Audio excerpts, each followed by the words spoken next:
Enjoy your breakfast. We have a big program this morning, so we're going to just go ahead and get started. So welcome to all of you. I am Mary Hess. I'm publisher of San Francisco Business Times. And on behalf of our partner, Cornish & Carey, Newmark Knight Frank, and all of our sponsors, welcome to our Mayor's Annual Forecast. And happy Valentine's Day to all of you. I've already gotten a Valentine from Mayor Lee. So are you feeling the love this morning? There's little heart pastries there for you. So anyway, this is the 14th year we've hosted this event, bringing together the mayors of these two great cities for a look at the state of the cities in our region.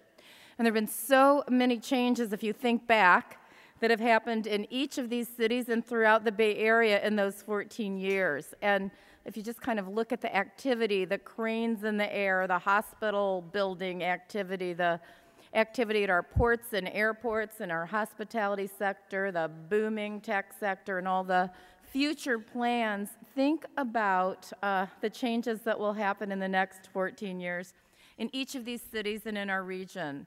So we're going to hear a little bit about some of the future and some of the priorities and what the outlook is into this coming year.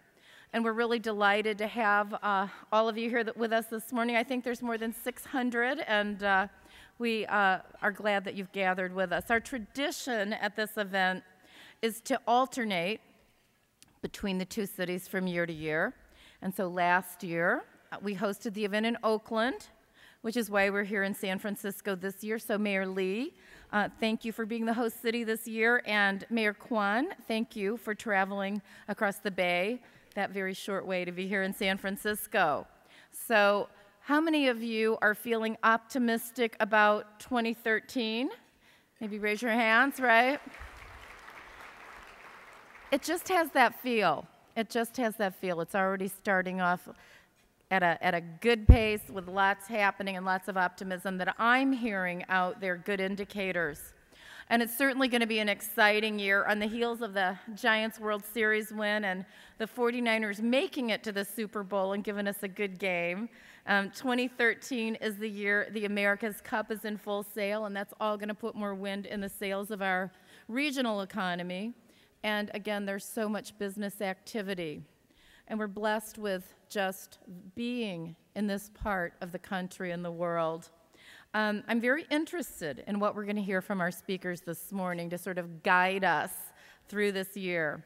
Now, before we get to our program, please join me in thanking the organizations and people who made this possible.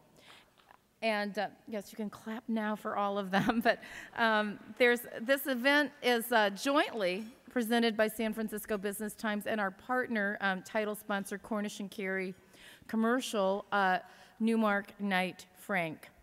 And we're going to hear from Dan Cressman. Actually, I have to give Dan Cressman, some 14 years ago, really came up with this idea. We sat down over lunch, and there was another person involved, Alan Collinette, and we came up with this idea. And so I have to give Dan much, much credit for that. Very much so. And in 2012, Cornish & Carey dominated Bay Area commercial real estate with over $6 billion in leasing and sales transactions, so very good there. And you're soon going to hear from Dan, and he's going to give us a good look at sort of what real estate activity looks like here in the Bay Area. So in addition to Cornish & Carey, Newmark Knight Frank, help me thank our generous sponsors for bringing you this program. They are Golden Gate University. And I will tell you, they prepare the most work-ready professionals that you're going to find. And we just so appreciate our partnership with Golden Gate University. And we want to thank Golden Gate University President Dan Angel for delivering those shining professional graduates to businesses throughout the Bay Area. If you visit their table out there and ask for Deirdre Robinson or someone on her team, talk about their corporate partnerships, and there's a 10% tuition grant. at no cost to your organization for your employees, so ask about that program. We also want to thank Kaiser Permanente and Christine Robish, who is Senior Vice President and Area Manager for San Francisco Service Area of Kaiser Permanente. And Kaiser's vision is to be the model for quality health care in the nation by being the best place to work and the best place to receive care, and certainly a leader in technology in healthcare as well. And Kaiser certainly helps our entire community thrive, so thank you, Kaiser Permanente. Then 1SF, which is out of the America's Cup Organizing Committee, and 1SF, and I hope you'll all take time to get very familiar with what this organization is doing for San Francisco and how you can utilize this organization to become a part of the America's Cup experience. 1SF is mobilizing San Francisco's corporations and citizens behind the many, many community and legacy benefits of the America's Cup, and there are many. Cruise ship terminals, so many infrastructure projects. So when you become a 1SF partner, you'll drive that local effort, you'll help provide the funding support, and there are so many exciting ways you can become aligned with the Cup this exciting year. So 1SF out of the America's Cup Organizing Committee, out of the really the mayor will probably say more about that. Then Robert Half International, and I frankly have to just thank them for helping me find my great business manager this year, just as an aside. But I do want to thank Randall Misek, who is Regional Vice President of Robert Half International. And, you know, very important, they help us with our jobs and talent, and that's a lot of this has to do today with the outlook for jobs and the economy. So thanks, Robert Half, a recognized leader in professional staffing services, providing flexible solutions for accounting, finance, administrative, legal, technology, and creative temporary, project, and full-time staffing needs. In fact, we use them all the time for our creative as well.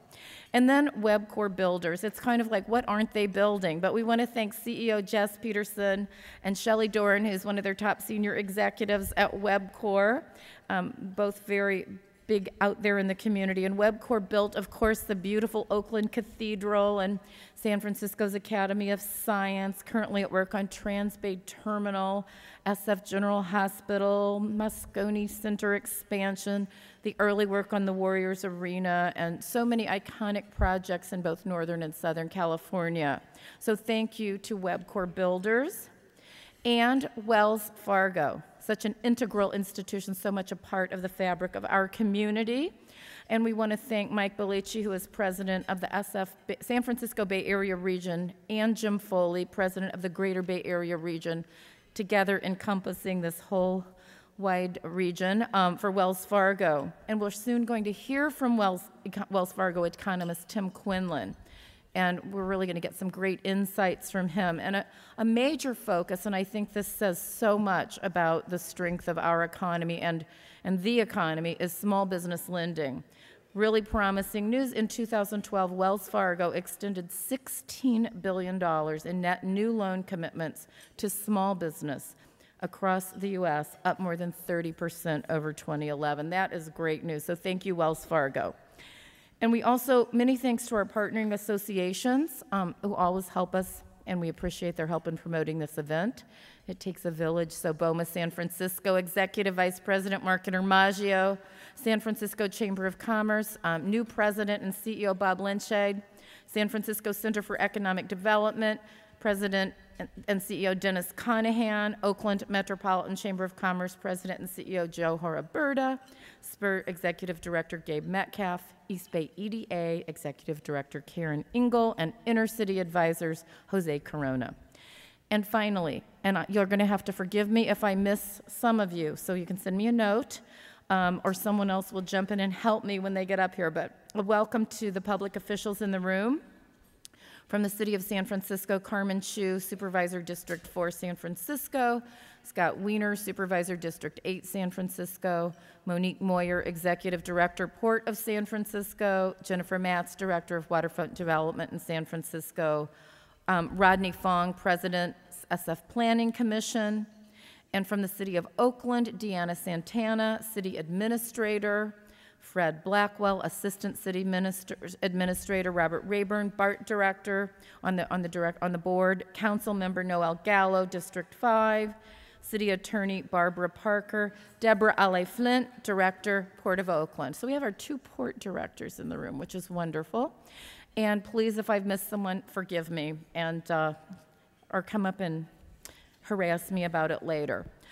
We had a great year at the Business Times, I'll say, in 2012, and everything's up.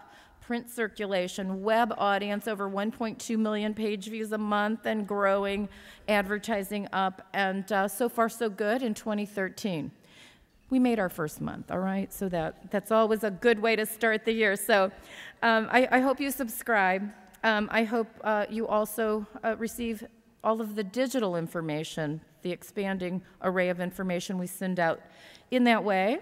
If you don't subscribe today, you can save a little money. If you see our circulation folks, just as our thank you for being here, we'll make sure you have your book of lists, and then you have access to all the premium content online as well. So if you also want to drop your cards in the Business Times table, I think you can draw for a $200 Visa gift certificate. So feel free to tweet any information from this morning's event. It's hashtag SFOak Mayors. I think it's up on the board, on the screen. So back to the program. You know, we really do love these 2 cities, each of them in their own unique way, and it's the synergy, because they are so closely situated. And we know that the economic vitality of each impacts the other. And it's really great, as we've discovered, the 2 mayors are longtime friends. And I know they're a little competitive, but they're underneath it all very good friends. So we've asked each mayor to share his or her vision for the future of their cities, to share their priorities, some of their challenges, how they're tackling them, and what are they doing to improve the climate for business? What are they doing to grow jobs and the workforce? And how are they working to bring business to the cities or prevent them from leaving, to attract investment and encourage future development? And how do they work together? So before we get to the mayors, we're going to get some expert insights on the economy, with first a look at the real estate outlook and then a general economic forecast and sort of a look at the financial markets, and we'll get a look at what's in store for 2013. Once we've heard from our 2 opening speakers, we'll dive into our conversation with the mayors, and we'll end at 10. So let's get started. And let's begin the program with a look at the real estate outlook, and with our longtime partner, Dan Cressman, who's Executive Managing Director at Cornish & Carey Commercial, Newmark Knight Frank. And Dan has been actively engaged as a broker in the sale and leasing of commercial real estate in San Francisco for over 30 years. He knows every single building, I swear. Walk the streets with him someday, and whoever was ever in it or owned it. Most recently, he negotiated the 250,000 square foot headquarters expansion for online retail giant Macy's.com, among many, many transactions in the past year. Please welcome Dan Cressman.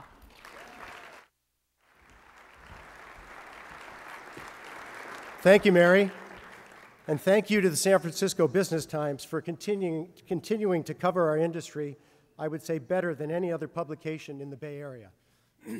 Mayor Quan, welcome to San Francisco, and welcome Mayor Lee. Thank you both for once again participating in our annual forecast breakfast. And happy Valentine's Day, everyone. I'd like to wish my beautiful wife, Vicki, and lovely daughter, KK, who are with me here today, a happy Valentine's as well. Now, my career, thank you. I wanted to start out by saying my career has been spent tracking the traditional fire-based economy of finance, insurance, and real estate, and monitoring its effect on the occupancies and values of commercial real estate. As we've recently seen, major job cuts and permanent downsizing are continuing in cities across the country. The fire-based economy we have known over our lifetime is rapidly shrinking and transforming into a new ice-based economy, one of innovation, culture, and education. Innovation, along with its partner collaboration, are being reflected in the explosive growth and wealth creation of the tech sector. For each new engineer hired by Pandora or Twitter, a multiplier effect occurs, with job openings created for limo drivers, baristas, yoga instructors, and personal finance gurus. Now, culture includes expansion of what we call the arts culture, as seen with new multi-million-dollar facilities being created on both sides of the bay. And sports, part of the rising sports culture, which we have a very rich abundance of in both of our cities. Education is being manifested, Education is being manifested by the strong and growing influence of our public and private universities, in tandem with our expanding healthcare sector. In Oakland, in 2013, Oakland will have 3 major projects underway for over $2.2 billion, surpassing San Francisco's current healthcare construction.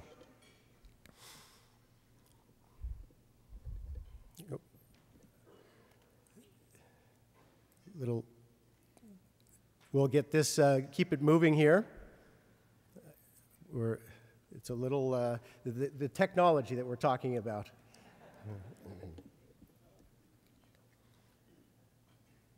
There we go. Okay, on to office space. Office space, previously used by the shrinking fire sector, is now being converted into more efficient and open collaborative space for the ICE users. Here we see Pac-Bell's 680 Folsom going from 300 square feet per employee in 1995 to 130 square feet per employee in 2014 for Macy's.com. Now moving on to the market stats. In 2012, office vacancies were split, with San Francisco dropping to 7.4% and the Oakland CBD moving up to 17.5%. In 2013, continued demand for high-tech space in San Francisco will push vacancies to lower single digits, while Oakland will benefit from both nonprofit and rent-sensitive tenants migrating across the bay. Office rents in San Francisco increased by over 30% to $52.75, while Oakland rents remained relatively flat at $31.80. Look for continued increases in both markets in 2013. This is a chart I first constructed 15 years ago, and it continues to hold true today. San Francisco rents have been running in tandem with the ICE-based tech economy for some time. And as you can see, our current rent trajectory does not reflect the rapid run-up of the dot-com era we saw 12 years ago. Salesforce was the market maker in San Francisco in 2012, with almost 1.3 million square feet of new leases signed. Ask.com and Pandora continued to set the stage for innovative tenants expanding in Oakland. Office sales in the Bay Area recovered substantially, with over $6 billion of transactions in downtown San Francisco and Clorox's $110 million sale-leaseback of its 1221 Broadway headquarters. San Francisco's newest high-rise office projects represent over 2.5 million square feet. 350 Mission and Foundry Square 3 are under construction and both pre-leased to single-user ICE tenants, while 222 Second and 535 Mission are scheduled to break ground later this year. With escalating rents triggering new office construction in San Francisco, Oakland's turn to build is just around the corner. Now, San Francisco's mid-market is part of the city's most significant public transit corridor.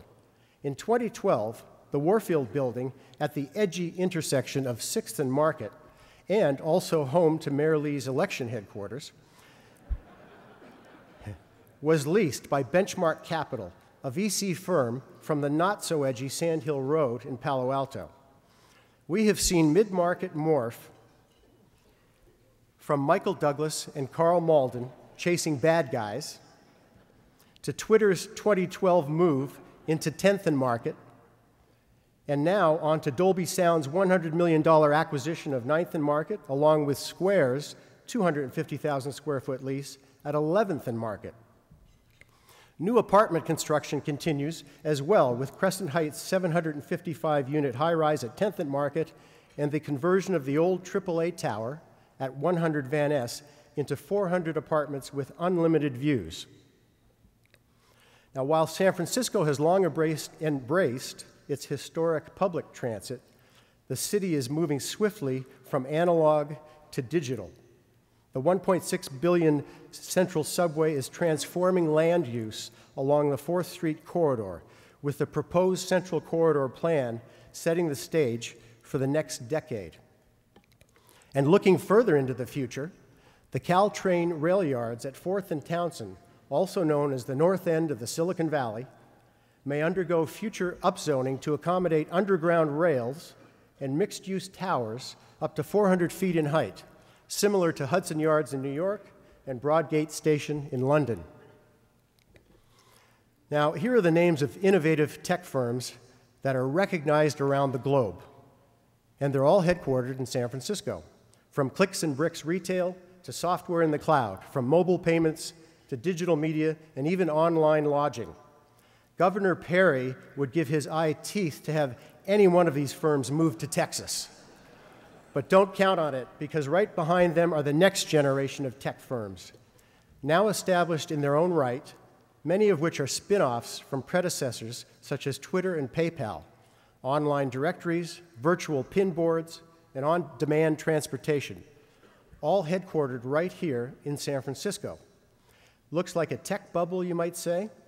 Well, no doubt there will be failures in the future, but new opportunities will easily be backfilled by the DNA of innovation now etched in San Francisco's economy. These firms and more will provide access to a mobile mercantile network of over 5 billion consumers in a few short years, and the magnitude of the upcoming change for the Bay Area will be stunning. We are still in spring training. Once again, thank you, Mayor Quan and Mayor Lee, and we thank you for continuing to promote the companies that make it fun to live and work in our respective cities. Thank you.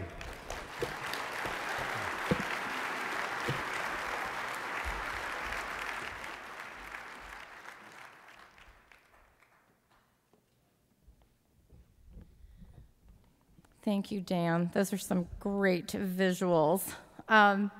Let's see, I got a couple of more names. So I want to acknowledge for being here Oakland City Attorney Barbara Jordan, Oakland City Council President Pat Kernahan, Oakland Port Commissioners Seth Butner and Brian Parker, and Deputy Mayor Sandra Sanson. So, sorry for that. That was wrong. Mayor Quan, you're going to have to do me better on that. All right, so now for a look at the economy and financial markets broadly, and also drilling down into the region. We're delighted to have Tim Quinlan, an economist with Wells Fargo Securities, to shed light on what the future holds. Tim Quinlan provides analysis on financial markets, macroeconomic developments in the major economies in the world. He writes for Wells Fargo's monthly economic report. These are great reports if you get them, by the way. The weekly economic and financial commentary, and provides regular updates on industrial production, business spending, and manufacturing. Now, Tim has flown across the country to be with us, and we're so delighted. So please welcome from Wells Fargo, Tim Quinlan, economist.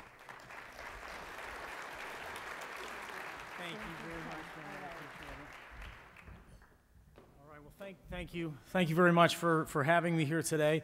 I've got about 10 minutes to spend with you, and in that time, what I'd like to do is sort of describe some of the big challenges that the U.S. economy faces right now, and then kind of lay out Wells Fargo's baseline forecast for where we see things headed for the overall U.S. economy. And then at the end of my presentation, I had brought with me some terrific slides on the local, regional, market specific to real estate, but only a great fool would use those after the presentation by Dan Cressman that we just witnessed. So I'll probably concentrate more on the U.S. stuff and not embarrass myself.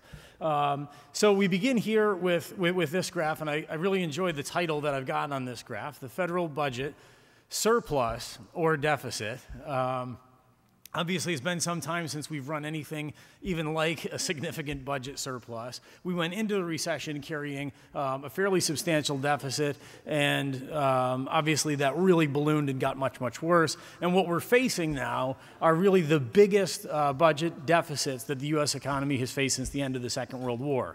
It is kind of moving in the right direction. In other words, the deficit's getting a little bit smaller, but it still is a fairly daunting challenge. And that was sort of what was behind the whole fiscal cliff that we faced as last year wound down. We ended up with an 11th hour deal to avoid the worst of the fiscal cliff. And you know, I'm not going to read all of the stuff on this slide, but basically what we got was sort of some tax increases that really affect primarily the working poor and the very affluent, and really not much of an impact on the middle class, which is, you know, you can maybe have your own political opinions about that, but the spending cuts didn't really take much effect at all. The spending cuts are now poised to go into effect March 1st, and just to make things interesting, we kind of run back into the debt ceiling debate just a few weeks later. So that all kind of rolls up into you know, kind of the fiscal cliff 2.0, so to speak, in terms of how the government attempts to deal with it. So you may ask yourself, you know, all right, so we've got a portion of the tax increases went through. You know, who knows exactly what Congress is going to do, but, you know, it's probably a pretty good guess that we get to the very last minute, right before the March 1st effective date for the spending cuts, and we get some other short-term extension to add to this made-for-TV drama that they seem so fond of lately. And that sort of leaves you wondering, well, where does this get us long-term? How are we able to close the gap here? So the Congressional Budget Office has looked at what they consider to be the most likely outcome of the ongoing negotiations, which is basically a partial implementation of these spending cuts. And what you see here is two lines. The top line is outlays as a percent of GDP, or government spending as a percent of GDP, starting today and going out through the end of 2022. So this is kind of a forward-looking forecast for the next 9 years. The line below that is revenues as a percent of GDP. And what you kind of, the takeaway here is we're going to be dealing with this budget deficit problem for some time. If there's a good side to that, it's that you can continue to grow an economy even with a budget deficit. What you're looking at here is GDP, but this isn't the way that you're used to looking at it. You know, more often than not, when we talk about GDP, we zoom in on an individual quarter's growth rate and say, well, the economy grew at a 0.4% annualized rate during the quarter. This tells you more in terms of the absolute level basis, and the reason I'm showing it this way is because that for all 4 quarters of last year, the overall U.S. economy was larger than it was before its pre-recession high water mark. In other words, we've turned the corner from recovery to expansion. This is a new cycle, and if it doesn't feel that way, it probably has something to do with this. This is a look at non-farm payroll. So each bar here represents a single month's change in the total number of people who have a job in the country. You add up all of those jobs that were lost during the recession, and it is 8.8 million people.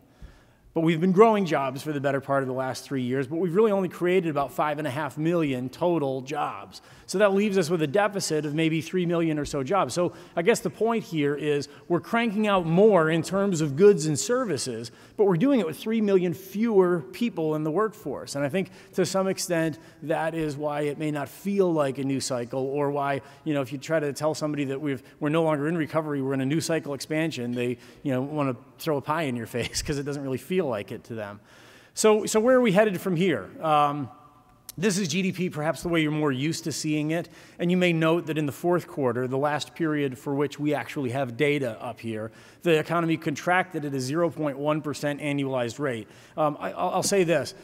Don't worry that that's, you know, the signal that we're slipping back into recession. That is the best looking contraction in economic growth you'll ever see. It's really a function of slower government spending and a slower pace of inventory building. When you look at real drivers of economic growth, we're actually doing a lot better than the last quarter would indicate.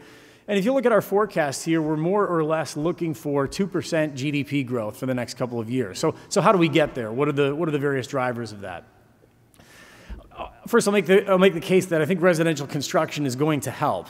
And I know that residential construction to some extent is what got us into this mess, and it may seem counterintuitive.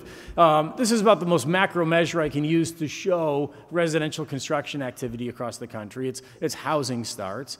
And obviously this fell off a cliff during the recession and has not meaningfully retraced any lost ground during that time period. What might be useful is to think about if this is the demand for new homes, if this is the supply of new homes, what is the demand for it? How many new homes do we really need? So in order to get a sense for that, I look at this data series from the U.S. Census Bureau, and this is household formations. So if you are a young couple, get married and get your first house, or you are an individual who is leaving school and getting their first apartment, that is a household formation. The horizontal line going through there is the average from 1961 to the year 2000. So it kind of leaves off the last decade or so and says, in ordinary period, how many new homes do we really need here? And it's about 1.25 million. Now, we're a larger population than we were during that period, so maybe somewhere between 1.25 million and 1.5 million is where we ought to be. So I'm going to back up now and go back to that previous slide. If you imagine 1.25 million kind of penciled in here, it would be a horizontal line about halfway through this graph. And you obviously find we were building way too much at the height of the bubble. So where are we going from here? Well, this is our forecast. And this basically says we get back to 1.25 or 1.5 million or so over the course of the next 4 or 5 years. And if you consider the fact that we've been at about 600,000 or so the last couple of years, if we only go from 600,000 to 1.2 million, that is a doubling in the pace of residential construction activity. It means twice as many framers, twice as many roofers, twice as many home inspectors, and that has a buoying effect on the overall economy. Now, having said that, I'm not living with my head in the sand here. I recognize that a lot of markets are still suffering a little bit. This graph shows you the change in value of home prices from their local market peak to where they are at present. So these are the 20 cities that make up the Case-Shiller composite, and San Francisco is about halfway through the pack there, down about 33%. So home values are still off from where they were before, but if you look at where we are from the low point until where we are today, San Francisco is looking a little bit better. But by the way, Oakland's just not a member city in the S&P Case-Shiller. They randomly pick 20 cities that are broadly representative of the housing market. So San Francisco is the second line on here. It has posted the one of the fastest paces of recovery. So we get some help from residential construction. We also get some help from consumer spending, and that's what I'm trying to show here. This is the debt service ratio, and this is an interesting concept. It says if you add up my mortgage payment plus my car payment plus any kind of consumer debt that I carry, and how much is that as a percent of disposable personal income, and you look back at where we are now relative to the last 30 years or so, this debt service ratio is about as low as it's been at any time during that period. And this is the reason why the Fed lowers interest rates, to try to drive down the cost of consumer financing. At the same time, you've got a little bit of a recovery in household wealth. If you look at that graph on the left-hand side, the blue portion that you see there, that's your household real estate value. And not surprisingly, it's down and hasn't really come back much in the last couple of years. That rusty orange color on top is financial assets. And what you see there is we've kind of retraced a lot of the lost ground from the recession. So people's 401ks have come back, their investments have come back. The data here ends as the end of the third quarter. That's the most recent that we have for this series. It's probably not going out on a limb to suggest that given equity market performance over the final quarter of last year and the first couple of months so far in 2013, we're probably back to pre-recession levels of household wealth. And on the right-hand side there, you see that, retail sales and personal income are both kind of hanging in there, and that ought to support a halfway decent growth in consumer spending, and that's what this forecast shows here, maybe 2% growth in consumer spending. So you get some help from the residential construction sector, you get some help from consumer spending. What about businesses? What role do they play in this? I'm not as convinced that business spending is going to contribute to GDP growth in the future to the extent that it has recently. This is a look at cash on hand at U.S. businesses. The point is businesses are swimming in cash. The problem is they're not really spending it right now. This is a look at business spending. And what you find is that in the early part of this recovery, when consumers were hiding under their beds and worried about the recession, it was businesses that were really spending rather aggressively. They had just laid off 8 million people and were looking for ways to become more productive through the implementation of, better use of technology and capital investment. And so in this period right after the recession, businesses were spending a lot. They've sort of lost a lot of momentum here more recently. Not completely convinced that it's going to carry the way, but I don't think that they're going to go into hiding either. So this line, I think the biggest takeaway looking at this graph is that it's maybe illegible from where you're sitting. So I'll try to do what I can to call out the lines that most people care about. GDP growth, bottom line, is about 2%. It's a little weaker than that in the current year because you get kind of a slow start because of the implementation of these tax hikes. That sort of weighs on consumer spending in the first couple of quarters. Inflation is more or less in line with the Fed's target rate of roughly 2%. I think we do a fairly decent job with our forecasting. You could probably talk me into describing upside or downside risk to a number of lines in here, but there's one line on the forecast called the federal funds target rate, and I feel very confident about our forecast for that line because the Federal Reserve has more or less told us where they're going to keep short-term interest rates between now and 2014. And, if you're looking at the 10-year rate and wondering when can I expect to, put money in a CD or in a short-term savings account and expect something approaching normal rate of return, unfortunately, probably not at any time in our forecast period. When you look at the 10-year Treasury, I'm not sure where it closed yesterday, 199 or so. We've been right at about 2% for the last few months. Our forecast through the end of the next 2 years, it basically doesn't get above 2.6%. So what we're really saying there is, if you look at U.S. Treasuries right now, the two biggest buyers of Treasuries are, number one, the Federal Reserve, and they're going to continue buying Treasuries in order to continue to drive down long-term interest rates. And the other major buyer is foreign central banks. And if we were talking about foreign central banks and what they bought maybe 10 years ago, we'd talk about, at that time, if I was a foreign central bank and I had excess money to invest, I might have bought some Japanese yen-denominated Japanese bonds, maybe some euro-denominated German bonds, some British pound sterling, and some U.S. Treasuries. Is that the case today?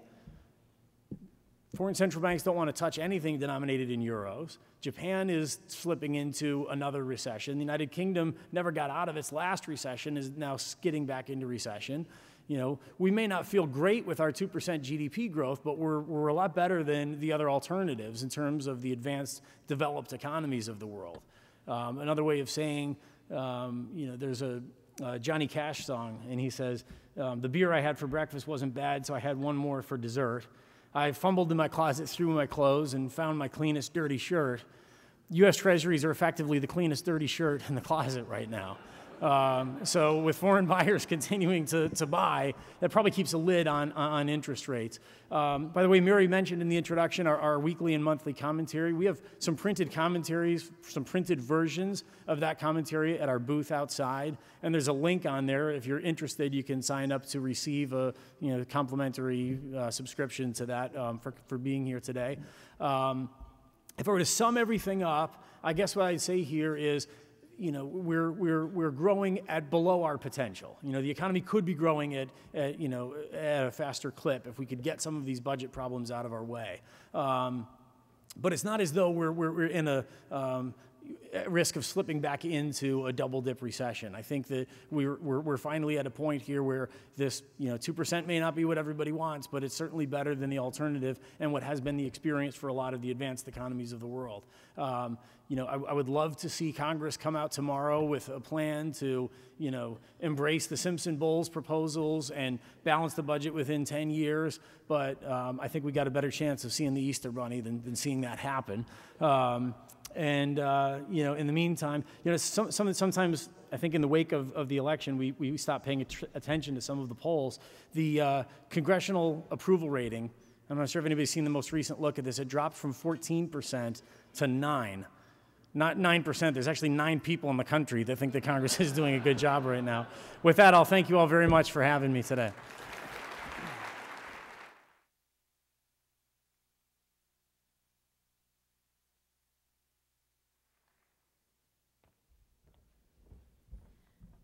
Thank you, Tim, and thank you, Wells Fargo Bank, for providing Tim. And now we are going to invite our mayors to the stage, and we're going to be able to hear about their priorities and outlook and visions. And each mayor will get some time on the podium, and then our managing editor, Jim Gardner, will be leading a Q&A with them.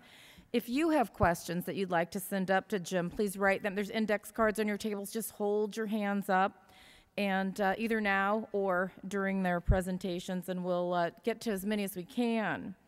And since San Francisco is the host city, Mayor Lee is gracious enough to allow Mayor Quan to go first. And to introduce Mayor Quan, please welcome Dan Angel, who is president of Golden Gate University. So, thank you.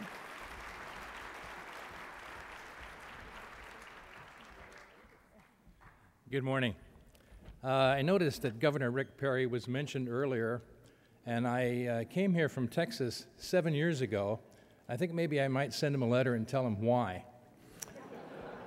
There's some good news, though. I understand on his recent targeting of business in California, he picked out his top 3 firms that he was after and called a joint meeting of the legislature. He did pretty well till he got to the 3rd one. He couldn't remember who it was. Golden Gate University is pleased, once again, to be a sponsor of this annual event, where we are privileged to learn of the mayor's visions for their cities.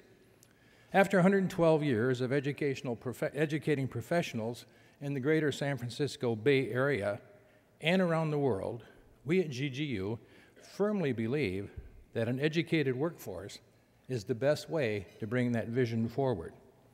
We applaud Mayor Quan's efforts to increase workforce development opportunities for her city and for the region, and we hope to work closely with her to create additional educational opportunities.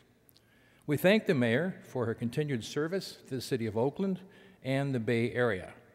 Now, before you meet her, there's going to be a short video, but we want you to welcome Mayor Quan. Thank you.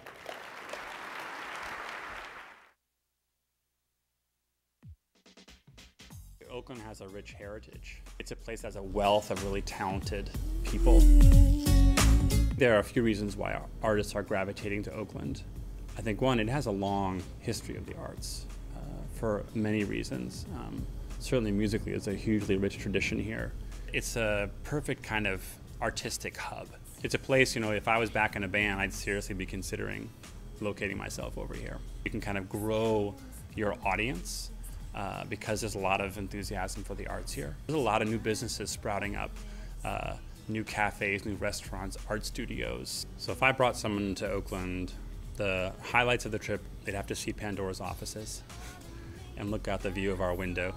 I love the neighborhood that we're in right now. I've been here for over a decade now, and I've watched it evolve. You know, we've actually been able to see in the last 10 years this area literally be transformed. Sidewalks are full, and at night now there are people all over. And for our own employees, you know, for whom this is their, you know, a place where they spend a lot of time, there's lots of things for them to do now. Socially, groups are always going out and about. Pandora is an artistic and creative enterprise fundamentally. And I think it's important, if you have a business like that, that you want to be in a sort of like-minded community. So it feels like we're at home. Oakland, to know it is to love it.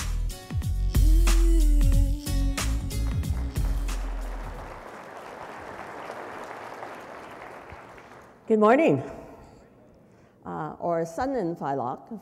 If you know anything about the Chinese, we celebrate for weeks and weeks and weeks. And Happy Valentine's Day. I always like to know who I'm talking to. So, how many of you have businesses on the East Bay?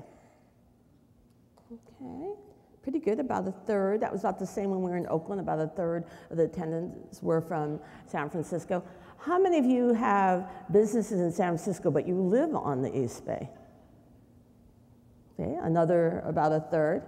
So that's actually one of the points I'll be making today.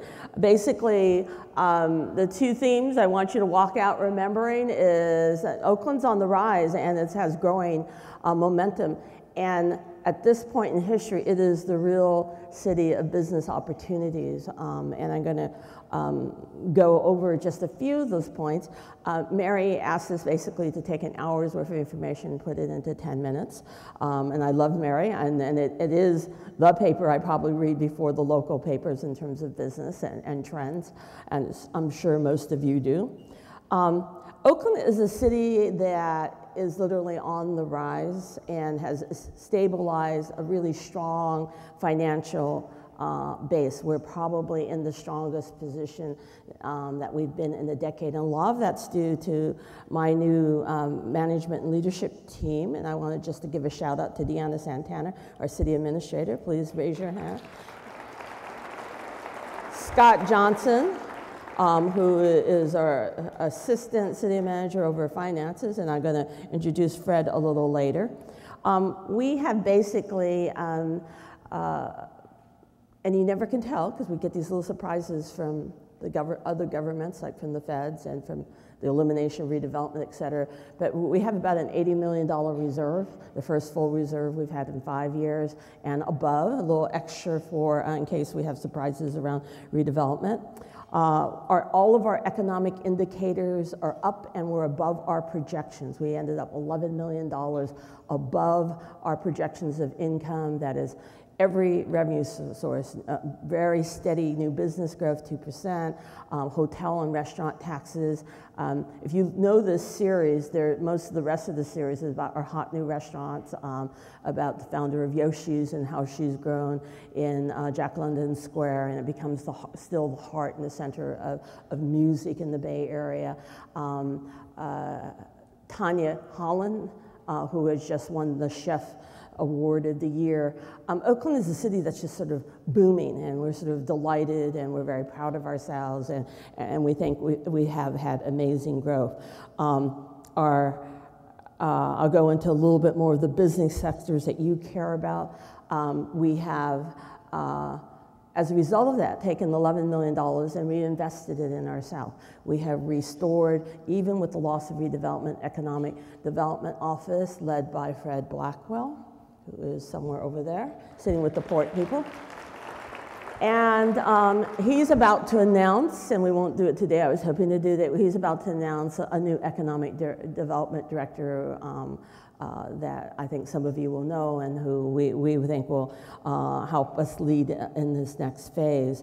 Our sales tax has risen by about 12%. Our property tax transfer trend is doing very, very well. We've created about, just in this year, a net of 5,000 new jobs. Unemployment's down about 4% since I became mayor. So what we're saying is that the city has really strong, steady growth. So where are the opportunities? Well, we've already had the shout out about healthcare, and we've got, I know Highland Hospital is here, and Kaiser is here, and Children's Hospital is about to affiliate with UCSF. And that's an important trend because I think that we grow as a region. We're no longer in this sort of zero-sum game, like although we'll have debate about certain teams, but if Ed gets something, it's not necessarily bad for Oakland, and if Oakland gets something, it shouldn't necessarily be bad for San Francisco, because in the rest of the world, they look at us, particularly in China, they call us the Golden Triangle. They hardly distinguish between San Francisco with its financial strength, with Oakland with the port, which is what they mostly know, and Silicon Valley. They see us as a region. When they come to look at investing in our area, they pretty much make a round. They don't just go to San Francisco, they don't just go to Oakland. They look at us and see us, as the rest of the world does, as a region. So healthcare remains our strength, and we are the home of Kaiser, which was and continues to be one of the big innovators in healthcare. And I think that's one of the characteristic traits of Oakland. A lot of innovation happens there and travels throughout the world. We have, this year, after a decade, finally launched the Oakland Army Base and expansion of the Port of Oakland. And the Port of Oakland, and the commissioners that I appoint are over there, and our interim director, Deborah Allen, is over here. Can you guys wave? All right. And that is a major economic engine for the whole region. How many of you are involved in transportation and logistics? Not that many here, okay. But that is, if you look and research, those of you who do commercial real estate, an amazing economic engine for the entire region. And so when I look at the jobs that are linked to the Port of Oakland, which was the first port that met President Brahma's call to expand exports, we're the first port to export more than we imported, that is very important. And with the expansion of the Army base after 10 years, and my deputy mayor, Sondre Swanson, the former assembly person over here, played a major role in getting that conversion for the federal government when he was the chief of staff for then Congressman Ron Dellums. And so this is an area where we made a clear decision to invest in industrial jobs, and then with the call of the president to make sure that we have a balanced economy. We sure hope we get one of those 15 industrial trade and training opportunities in the country, because good paying blue collar jobs are a solution for some of my city's chronic unemployment and crime, to be quite honest. And so it is part of my overall strategy to raise the city, is that 50% of the jobs at the Port of Oakland will go to Oakland residents, and we'll be working with the schools and the community college to make sure that that happens. As development happens, some of the biggest opportunities with some of the largest footprints in the Bay Area are happening in Oakland. You've heard about Coliseum City. We're in negotiations with the Raiders, but it's more than the sports team. It is the first, with the airport connector about to be finished. It's a real opportunity to develop a multi-use project that has hotels, new convention opportunities, housing, and retail. There are no traditional shopping malls in Oakland, but if there could be one anywhere, it would be there, because you're looking at least 600 acres, and then you're looking at the whole industrial park between the freeway to the airport, which we are developing and have just gotten $1 million. We've gotten several grants for developing an EIR for the whole area. And that's one of the things that we're going to repeat again, that Oakland has used the recession and the time of the recession to plan for whole major blocks of development. So you've got the Army base, you've got Coliseum City, the Broadway corridor, where there is an interest in a return to traditional and new kinds of retail. And we're even looking at a little spot near in the berth of the Port of Oakland that we hope that might be home to either another team and or major hotel and other facilities right on the estuary, one of the most beautiful sites probably in the Bay Area. The other area where we see obvious growth is continuing the growth in our entertainment and restaurant industry. So last year, when the New York Times put us between Tokyo and London as the place to visit in the world, we're very proud, and I know there are little snarky comments from, not from Marilee, but some of my friends in San Francisco. But if you've never been to, if you've not been to some of our new hot restaurants, it's just a BART ride away. I'll buy you a BART ticket. I can get to Marilee's office if I make the train perfectly in under 15 minutes. So that is a real opportunity. In fact, today I should have, because we spent 45 minutes on the bridge. But, you know, it's why I live on the East Bay. Lastly, in terms of the very, very, very big trends of economic development, we've talked about healthcare, we talked about transportation, logistics, we've talked about the growth in housing and some of our hot new sites. Oakland's a city that has 5 BART stations. We have more BART stations than any one of them. And within the era of transit-oriented development, we have more than any other city. We plan major developments around each of those BART developments. MacArthur is taking off right now, is under construction. We are planning out Coliseum and Coliseum City. We are hopeful that we'll eventually get new development on West Oakland, which is the last stop on the way to San Francisco. And of course, Rockridge in and of itself. But in terms of, I'm going to end with the issues of real estate. In August, Oakland had the fastest turnaround of residential sales in the country. Homes were selling in 24 days on average. Our rental market now ranks as the 4th in the nation for growth, and our costs are still about 70% of San Francisco. So it's a good investment. There's a lot of investment there. It's one of the reasons why. Fortunately, my rent's on the way up, and the commercial, so industrial rental is down to 4% vacancy.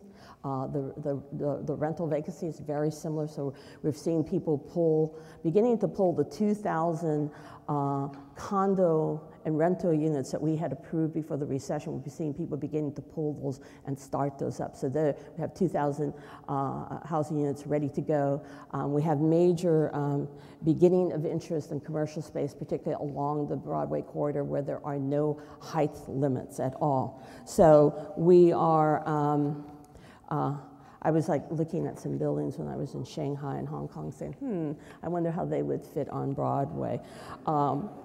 Meanwhile, we continue to be, and I'll just end with here, we continue to be one of the greenest cities in the country, over 100 miles of biking lanes now, so I know Ed and I have a little competition on that. I'm ahead of him right now.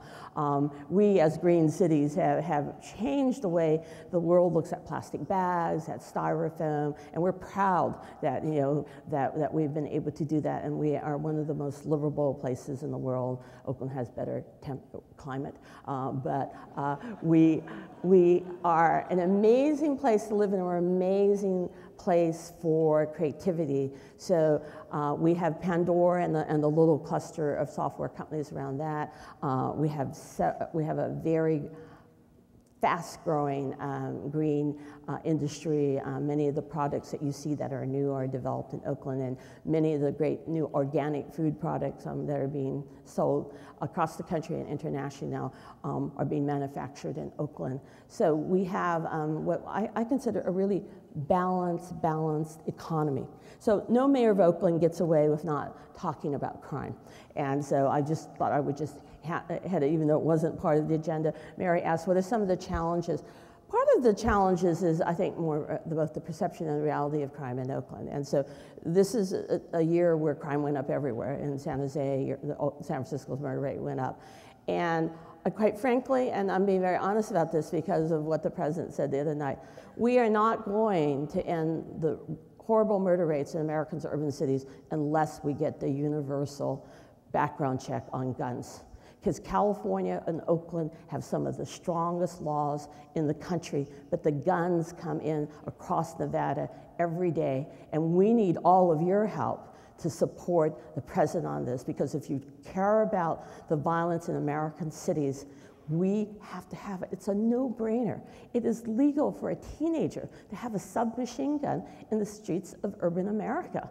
And that's leading to these higher murder rates across the country. It makes a difference. So if we need to have you support the president on that. And if you can do that, then with my reorganization of the police force, with the help from the Obama administration, we can bring down violent crime permanently.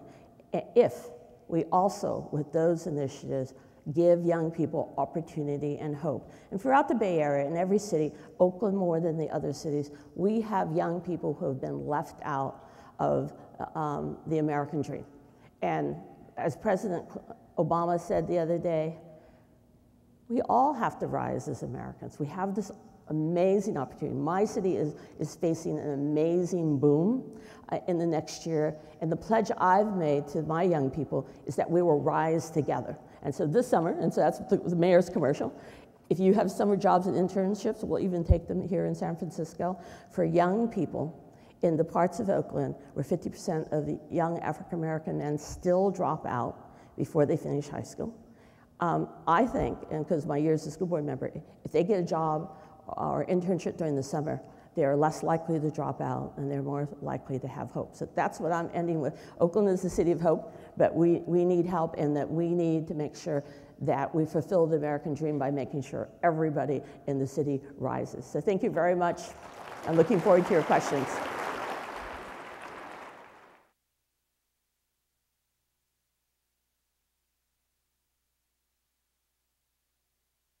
My admiration and love and understanding of what the culture of Oakland is from, you know, experience. I've been here for 50 years. Our city is one of the greatest cities to ever rise up and stand up. If you meet people from Oakland, they're some of the warmest people. They carry hope, they inspire, they create. Oakland is a hub of creativity. We are who we are. We're political, we're artsy, we're musicians. As an entrepreneur, Oakland is a fantastic place to be your base. You can sit down, relax, absorb the culture, and create. Birth new companies, connect with like-minded people. Look for us to be a technology hub going forward. We have never been followers and have always been leaders. It's a very, very unique place and a great place to live. I relax by driving through and gathering and reliving great memories of being a kid in Oakland. And then I may, end up just, parking around Lake Merritt or near the Grand Lake Theater, drive down and take a look at the Paramount, look at the Fox, it's been renovated, see if there's a play that's happening or what's going on. So the first thing I tell people, go to Jack London Square. You'll be surprised by is that we have a shoreline, that there's great restaurants at Jack London Square. It can be everything from seafood to you going to the beginning of Jack London Square and go to Scott's, or you can go to Everett and Jones. The things that inspire me about Oakland is, again, its ability to change. For everything that you would ever say negative about Oakland, I can say 10 positives. We are our own city. Oakland, to know it is to love it.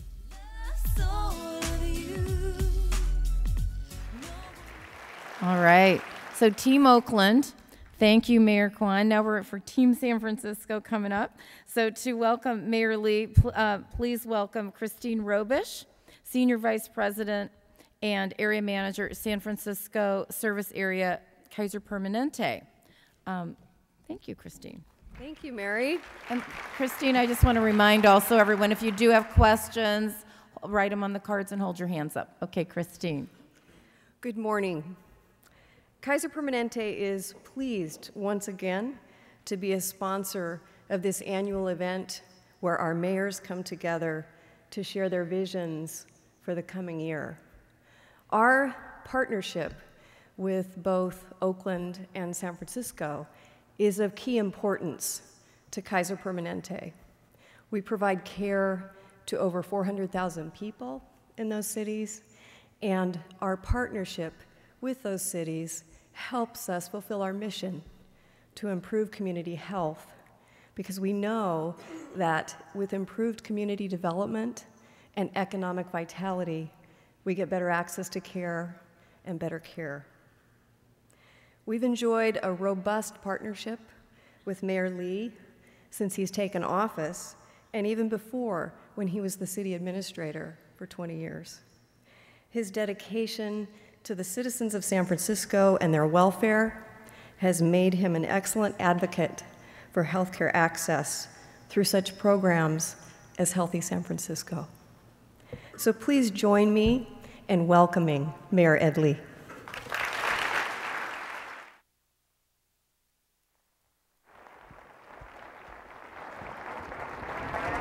All right.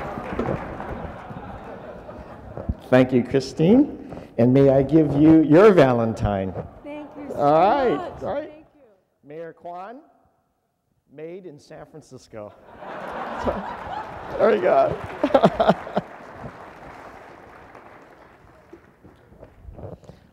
All right. Good morning, everyone. Okay, I will try not to be snarkly. But anyway, thank you very much for this opportunity to be with you this morning. I want to thank again the Business Times here in San Francisco, all your corporate sponsors, Wells and Webcor and others who have been such a great part of the success of this city. I want to thank my good friend, Mayor Quan, for coming over here. Later on, we're going to be, later this year, traveling over the new span of the Bay Bridge and joining each other with Governor Brown as we celebrate in September this incredible, largest construction project in the history of the Bay Area. And we kind of talked about it last year when we were thinking about how to celebrate this bridge crossing, and we made some cultural connections, something about our ancestors helping build the railroads here in the 1800s, and now 2 Chinese American mayors of our country coming together on the Bay Bridge. Just something remarkable about that. You know, a year ago, I appeared before you to talk about what we were planning to do. It was the year of the dragon. The dragon meant that we had to be bold, that we had to take risks, and that all the elements around the dragon thrust us forward to really take the biggest risk we could for the good of our residents. And I am happy to say that now that we are about to celebrate the year of the serpent or snake, it is considered in our culture the mini dragon, which means not so bold, not too risky. In fact, kind of like what you would think a snake would do, still going in the right direction, but figuring out how to get there smarter. That's what we're going to do. And it will help us guide what we had already signaled as our bold promises a year ago in San Francisco. Something that both Mayor Quan and I did. We said we have to create jobs. We said we have to recover from our economy and our economic challenges. And in San Francisco, we did just that. And in fact, when we signaled from our technology companies that they were telling us that our payroll tax was a job-killing effort there, that we had to change it, well, we went ahead and fixed it, and we got that done. And after the dismantling of redevelopment, we had to find a lasting solution to fund affordable housing. And we did that with the creation of the Housing Trust Fund.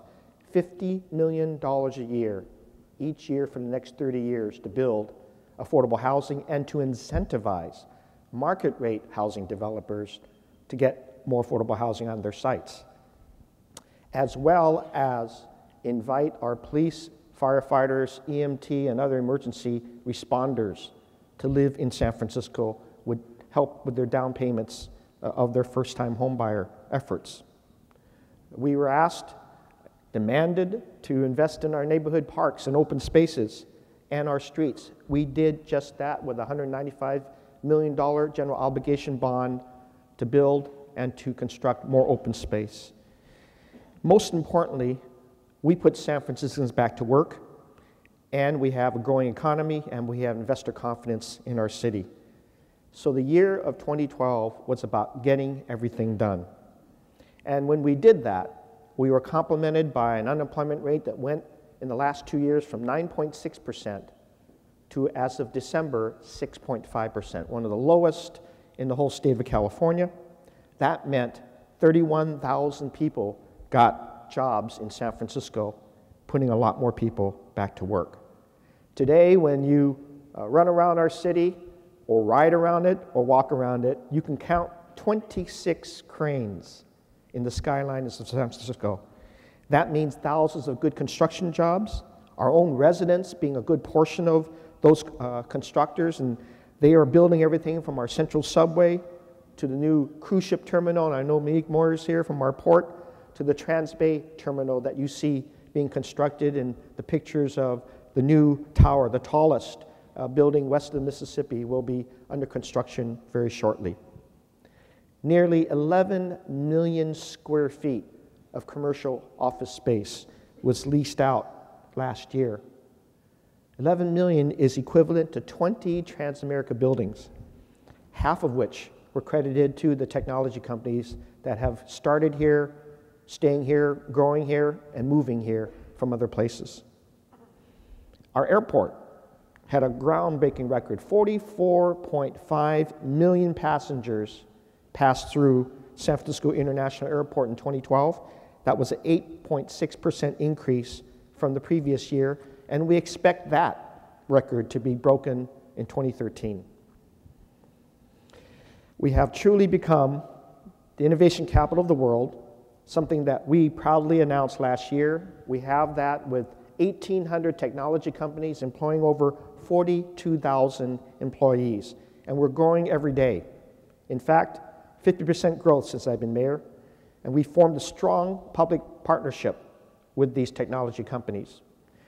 We signed just this past week community benefit agreements with Twitter and with Yammer as they began increasing their employment along Market Street. And those CBAs are incredibly important to us because they were, as many historic companies that came to the city did for many, many years, they represent the relationship that we want to have where the companies are not just making good money and employing a lot of people, they're also looking at the environmental surroundings where they're located and seeing what they can do to help lift up those neighborhoods.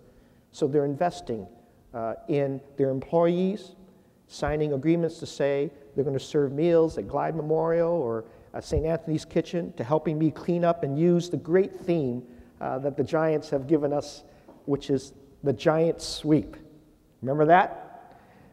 We're using that as a citywide effort to keep our city beautiful, sparkling and clean, educating youth, providing scholarships and support for them, and raising the culture of awareness about the cleanliness of our neighborhoods and respecting our neighborhoods all through our city. We're also engaging these bright technological minds in joining us with organizations like SF City and the other chambers in creating jobs and creating training for those. Last summer, over 5,000, in fact, 5,008 jobs were created for summer for our youth, paying jobs, every single one of them. This year, we expect to exceed it with your help and with the help of so many other companies who are successful here, because we need to create, as Mayor Quan said, hope in every aspect for our youth. They're going to inherit the city. They're going to inherit the successes that we are talking about today. They're going to also inherit our failures, and we want to have less failures with their investment and investment in them. So I join you in that effort. And companies like Salesforce, Yelp, Zynga, and Twitter are all leading the effort with the 1,800 other technology companies to help us create that investor confidence. So confident that companies are leaving where they had started and coming here to San Francisco to also participate in this very strong, innovative spirit, whether it's the Pac-12 enterprises or Pinterest. My own daughter, who's getting married this October, is using Pinterest for her wedding plans. That's a great indication. So it isn't just the job creation, because in talking with all the technology companies, as well as all of our Chamber of Commerce members, we have to also invest in education. We've been informed in a very deliberate way that many of the companies started here and want to grow, but they're running out of talent. They're having to look overseas for that talent, where we could be creating generations of people that've got the STEM and the STEAM skills. You know what that is? Science, technology, engineering, arts, and math. Those are the key skill sets. And I had a chance to meet with all of our San Francisco chancellors, and I see Chancellor Wong's here today from SF State, and he joined me with Chancellor Hellman from UCSF, City College, our own public schools superintendent, to form an educational leadership council to advise me on making sure that the skill sets that we need in the jobs of the future are being trained and reflected in the education curriculum, and how to support not only the institutions, but year-round, all of the different programs that we can use to lift up the educational standards for all of our youth. And I have personally, myself, adopted the 12 middle schools in San Francisco to make sure that each of those principals gets what they need on campus to support their teachers' efforts to raise the educational skills of all the kids. The middle schools are where the biggest drop-off is, with truancy, with the economic challenges. We've seen that through our own data, with the performance data that we share with our public schools. And we know that while we're increasing the performance standards of the whole city, in fact, one of the highest increases in the whole state is happening here in public schools in San Francisco. We're not satisfied with just a bump. We need to sustain it at the highest levels. We need to train from elementary to middle to high school and to college, all of the kids in our skill set so that they can become the grounds for recruitment from every industry in our city, whether it's healthcare, whether it's technology, or whether it's tourism, and all the other great things that are happening in our city. And in fact, we invested in 2012 Tech SF, which is a special program that we got funding for from the federal government, Department of Labor, $8 million grant to create the technology training center, Tech SF, to reach out to disadvantaged kids in our city and make sure that they are getting the skill sets and the support that they need so that they can get in and really help us get rid of this digital divide that we suffer from and continue to suffer from in many of our communities. As I said earlier, our transit center district plan was approved in September. If you see the cranes going up, you'll know and you should realize that the Trans-Bay Center will represent some 27,000 jobs just in that corridor. 4,000 new homes will be built as part of that transit center, 1,000 new hotel rooms, and 12 acres of new open space. And you're going to ask me, where's that open space going to come from? Well, imagine this. It'll be open space that is above the current surface ground. We're creating new spaces with the connection of all the towers. So look out for that. That's going to be such an exciting welcome for the high-speed rail to come into the basement of the Trans-Bay Center and to have that as a transit hub with all of the connections that it has to the rest of our city. We spoke a little bit already about our waterfront, and you should know that Pier 70 is where we're going to make it happen with SF-made manufacturing. We're going to complement the over 435 companies that are manufacturing things already in San Francisco, from the chocolates that I just presented to Mayor Quan, Cho Chocolates, to everything from rickshaw bags, Dodo case, which are the apple covers, to Heath Ceramics and so many other things that are being made here, and be able to assist in shipping out those products through the Port of Oakland to the rest of the world. We are creating for our local manufacturing companies a sense not only that they can manufacture here in a good business climate and establish those plants here in San Francisco at Pier 70 and other places, but that we will help them as a city to create international markets. We're not just satisfied with national markets. Every technology company, healthcare research, pharmaceutical research and design products, as well as our local manufacturing products, have the opportunity to work with me. San Francisco has the highest concentration of consul general offices and international embassy offices outside of New York and Washington, D.C. We will utilize the sister city relations and the friendship city relations to create international markets, and they're already tapping us. And that's why our growth in our airport is so strong, because of the international visitors that are coming in.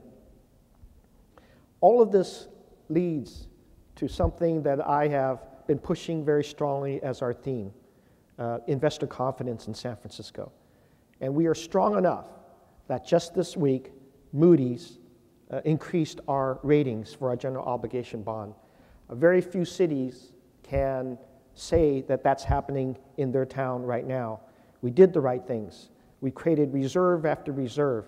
I've been in those rating meetings, and they're kind of like interrogation meetings, kind of like a deposition, if any of you have been through one of those, where they're asking every single question, and they're asking questions that are hard to answer. Questions like, if the state fails you, what are you going to do about it? What do you have in place?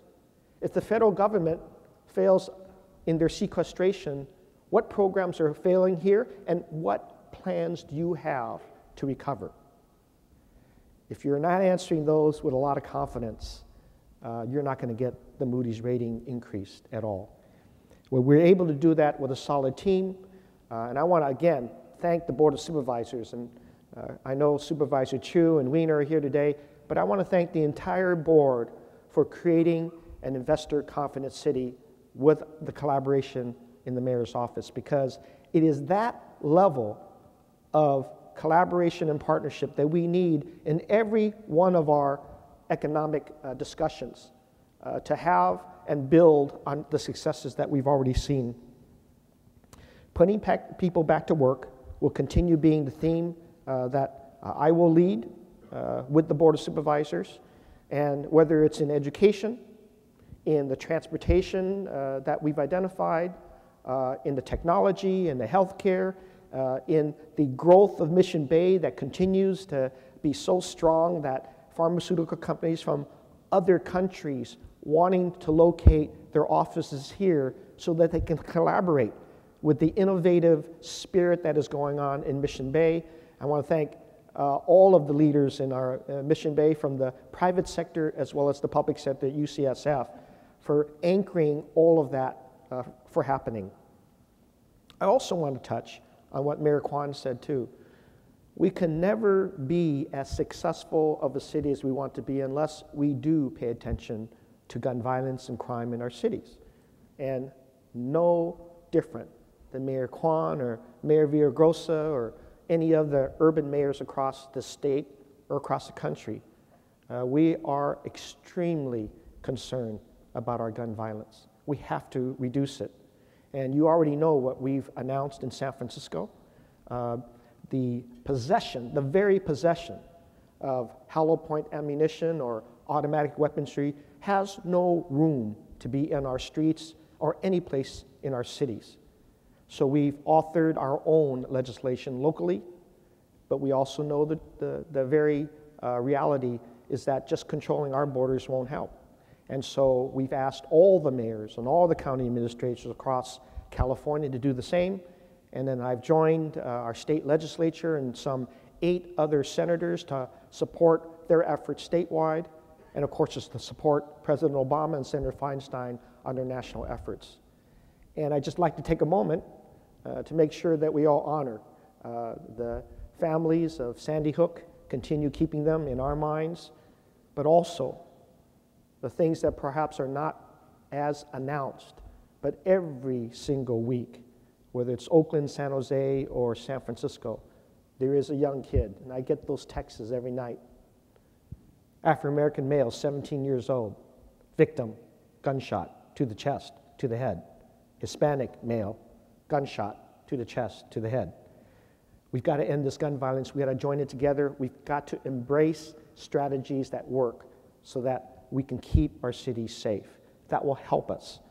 As much as education is, as much as investment in housing is, as much as investing in businesses is as well. It's got to be the whole package. And I don't care what polls say or what political groups say. It's the right thing to do. Let's all join together and make sure that happens. I'll close.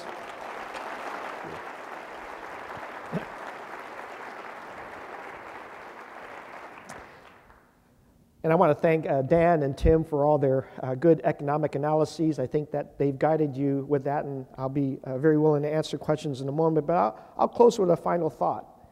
You know, we're living today in an extraordinary city at a very extraordinary time, a time where there's really an astonishing innovation and really unlimited promise, and that those innovations are being created by our own people here in San Francisco, people who want to live here, work here, and play here, from every background, from every orientation.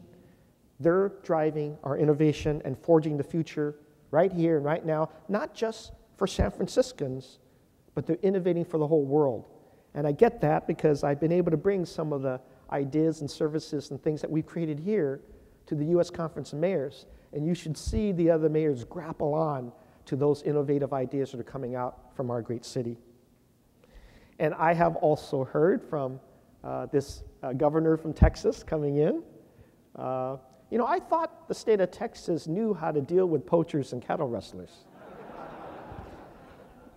But I will say that as Bloomberg News announced San Francisco as the best city in America 2012, we can probably teach a thing or two to the governor of Texas to find out how innovation is conducted. But you don't have to take my word for it. Today we're launching a new campaign in San Francisco that will celebrate the innovative companies, the leaders in our city, from tech to biotech to manufacturing to design, and it's called San Francisco is Where the World Changes. Let's hear what they have to say on this video.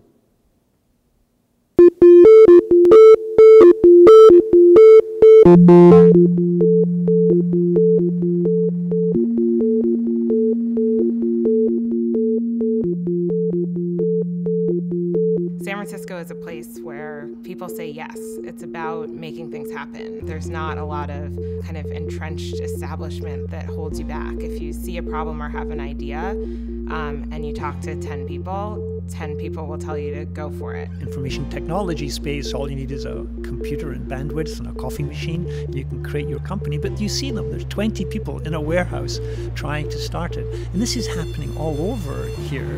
And it's a magnet now for entrepreneurs around the world, because it's much more exciting if you're an entrepreneur to be around other entrepreneurs. I travel all over the world on business, and I love coming home to San Francisco and calling San Francisco home. It's a global community, it's a diverse community, it's free thinking, and people don't accept the status quo, and I think that plants the seeds for the type of innovation that we thrive on. I do believe there is a culture of we can change the world, and I think that there's a sense of freedom. There's a sense of freedom that no matter who you want to be and what you believe, that you have a right to do and be and do that here. San Francisco and Silicon Valley has always been about going west to work on a really big idea and it working out. Yeah, I think that's something unique about San Francisco, is that people are willing to share. Some of that great fear of starting something new dissipates when you're in San Francisco, because there's an attitude that's distinctly different from anywhere else I've lived in the world. So people always ask us, where do we think is the next Silicon Valley? Is it New York? Is it Austin? Is it Boston? Turns out it's just an hour north from Palo Alto.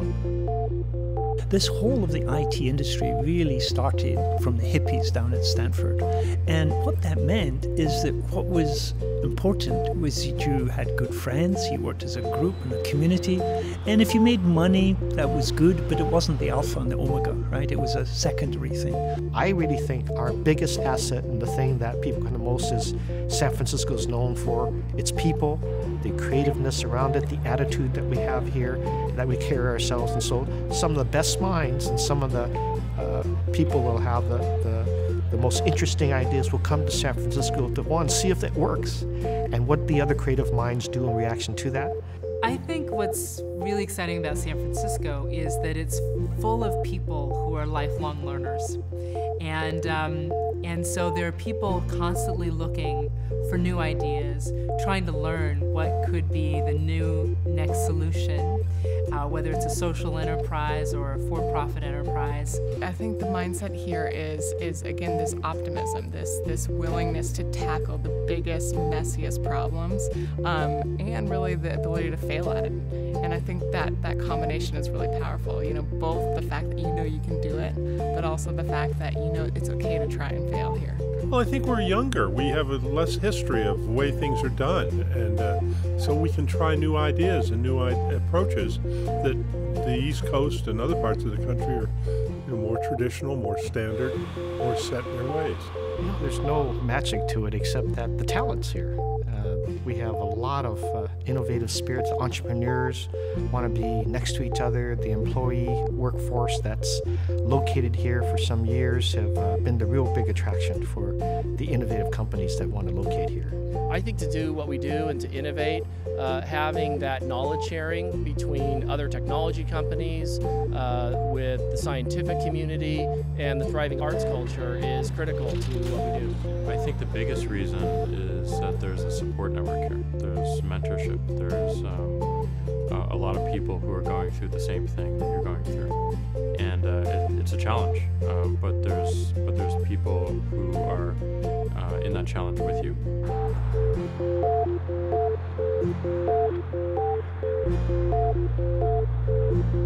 anybody who's coming out of school and wants to start a business or get exposed to how they would start a business in the future, this town will give you the blueprint for that. I would be unabashed in telling people, young people from anywhere, that you can live out your dreams here. You can go for it here, and you won't be alone. I mean, there are other people who will join forces with you, and you can get it done here. Well, if you have an interest in technology, you are going to find more kindred spirits in the San Francisco area than you're going to find anywhere else. You're also going to find the most interesting opportunities in the most interesting, innovative companies on the earth. The talent that I can attract is the number one determinant of whether we're successful or not and how successful we become. And so if I couldn't attract the best and brightest, then I would be at a competitive disadvantage. So we're at a total competitive advantage being based here in San Francisco. All the services you need to build a great company are in San Francisco.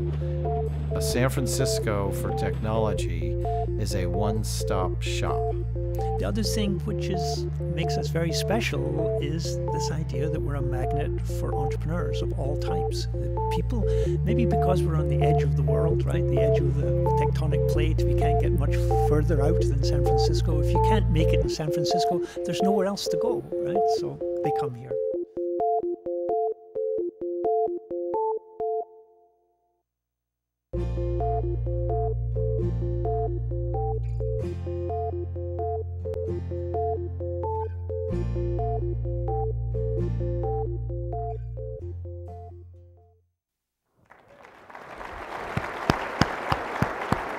Well, let me conclude with a little bit of sports, and that is to say that we're just about in spring training, world champions San Francisco. Also, we're putting a bid together for Super Bowl 50 or 51, whichever they'll take. I'll be happy with that. Yes. We've got World Baseball Series coming in March into AT&T Park. We have America's Cup, 55 days of sailing coming in this summer. We have the Charles Schwab Cup in October, and now we're getting ready, potentially to have more international sporting events that really come to complement what we do, not just in San Francisco, for the whole Bay Area. And I want to suggest to you that we have an opportunity to do that through the 1SF program that we created to sustain all of the efforts that we're doing to make sure we do it right with your help. And I will say to you, and I think I've said this in some other circles, when we were at the 5-yard line, 3 minutes less than 3 minutes left in the game, I, like you, were in front of that television, but I was writing the speech already. And I was writing the speech for the Super Bowl parade in San Francisco. And I just want to let you know what I had written already. And it said here, I hereby present the key to the city to the electrician at the Superdome in New Orleans. Thank you very much.